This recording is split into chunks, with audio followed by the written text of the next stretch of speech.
Lady Macbeth writes, "My husband received word from 3 witches that he'd be promoted to Thane, and then they prophesied he'd be made king. The first of those prophecies has come true, but I'll admit I'm anxious for the second. I have an idea that could push things along a little, I won't say what it is. But my husband is a little bit of a coward and won't listen to me. Will my plan work, and how can I get him to go along with my plan? Lady M." So we're going to do a reading for Lady Macbeth here. That might help her along a little. We're going to let the first card represent her current path, sort of where she is now and where things are headed. We'll let the second card represent the effect of the plan on that path, if she takes it. And then we'll let the third card represent something she could do to help push that plan along if she wants to. And then the fourth card will be a word of advice. So here goes. The first card, we have the Four of Pentacles. The second card is the Eight of Cups reversed. The third card we have here, the Hermit. And then the fourth card is the Queen of Pentacles reversed. Alright, so let's jump right in. Card 1 is her Lady Macbeth's current path. And we have the Four of Pentacles. Of course, pentacles are generally associated with sort of earthiness, with material goods, with money, work, family into the equation as well. And the Four of Pentacles is often, just to be really blunt, sort of associated with greed and stinginess. And a lot of the Pentacles cards, in fact, have sort of a stinginess to them.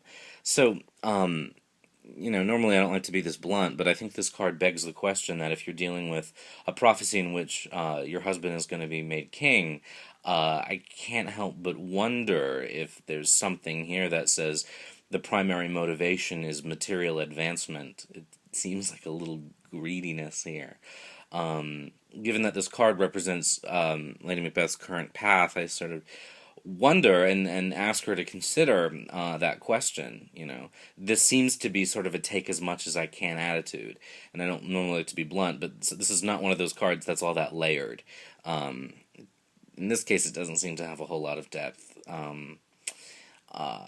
There seems to be an element of cutting oneself off from the world, even in order to sort of look at what I have and think about what I want that I don't have. And because it's a 4, and it's sort of early in the suit, I wonder if there's the feeling here of, you have some, but you want more, you want to get more, because it's so early on, we're not where we should be. And that seems to be a big part of this card here. Again, normally I don't like to be that blunt, but... So, that begs that question, how much is this motivated by greed? The next card, the effect of the plan on your path, is the Eight of Cups, reversed. And this is a card that always seems to indicate leaving something behind. Cups are, of course, about emotions, intuition, romance, relationships, family, friendship, etc. And I often would say that this card indicates the need to leave some things behind, to release ourselves from some ties so that we can move forward. Sometimes I interpret journey cards like this when they're reversed as a backwards motion. And this may involve having to leave a lot behind in order to move backwards. Now, in regards to the sort of starting with the idea of maybe being a little, for lack of a better word, greedy, I wonder if this card says that the path that this plan could take is a step in the wrong direction. I wonder if at its essence this card is saying that the effect of this plan will be to go away from what you want, or away from a healthy place. I wonder too if, rather than sacrificing something you love in order to move forward, that in this position, in this reading, this card suggests losing things because of a journey we've decided to go on. It's a complicated card, and it doesn't feel 100% here, and I think sometimes that just indicates the tarot, only goes so far. So, just for some clarity, I'm going to draw another card, which is not something that I usually do. So, just to sort of continue the journey here, we've got the Nine of Swords, which is the next step. And I always sort of call this the panic attack card as someone who suffers with panic attacks. It's really a card of fear, of terror, of dramatic thought. Sometimes I think sometimes often, in fact, I interpret this as a rational fear, but coming out of the sort of weirdness of the Eight of Cups, reversed, I wonder if taking this path is going to lead to this sort of feeling of Eight of Nine. I wonder if because we're moving from an Eight of Nine, from an Eight of Cups to a Nine of Swords, that really is sort of a journey forward, and that it's really going to lead to a great deal of fear and panic. Sometimes there comes a point in life where we realize that we've chosen a path and we can't turn back.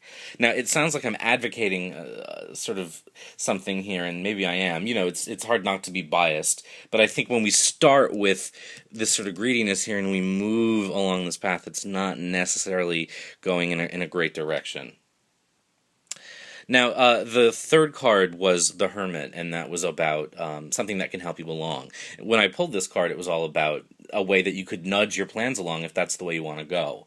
The Hermit in this position suggests to me that you really need to look deep within yourself and look for that inner wisdom that tells you what to do. Now, that's not particularly easy, especially if we're starting from that tempting place of the Four of Pentacles. And I think it's important to say that we're not talking about instinct here. If this were the High Priestess or the Moon, I might suggest following your instinct. But the Hermit's someone who goes off alone for a long time and studies the wisdom of others. He's a scholar. He explores the deep questions of life. And he possesses profound knowledge. Knowledge to me is different from instinct. Knowledge is something we accumulate. Instinct is something that's there already. What have you learned? What balanced voice within is going to help you with what you've learned about the way the world works? This card could also suggest seeking the advice of someone who has that quality, who fits the description of the Hermit. Finally, we've got a word of advice here from the Queen of Pentacles. And sometimes we look at tried and true meanings of cards, and sometimes something just strikes us when we're reading. And a few things strike me. First, we started with Pentacles, and we're coming back to Pentacles, and in this case we're reversed. And second, we have a Queen, and it's reversed. And since we talked about how the Pentacles are related to earthly goods and that sort of thing, not always, but mostly, because this card is reversed, I wonder if this suggests thinking beyond the material, beyond the money. And it's a queen. I wonder if that suggests something as well. Maybe it suggests being a queen who's maybe slightly different from the Queen of Cups. I mean, the Queen of Pentacles. Or maybe being more like the Queen of Pentacles when she's not reversed. When I see court cards reversed, I can't help but think of regression. I tend to view the court cards as a series of development from student to seeker to practitioner to master. It doesn't have anything to do with the gender, but that's just how I view them. And reversed could suggest regressing. It could suggest immaturity even. Upright, the Queen of Pentacles is practical. She's wise. Yeah, she's wealthy, but she's temperate. She's sort of an earth mother. And reversed, she's sort of not those things. She's impractical. She's a little intemperate. Maybe she's not motherly. She's maybe a little selfish. She's focused maybe more on the darker, the monetary aspects of her suit than the idea of the earth as this sort of interdependent ecosystem. So this card here could suggest that we have to take another track. We have to try to reverse this and be the queen we should be, rather than the one that the energies are pulling us toward.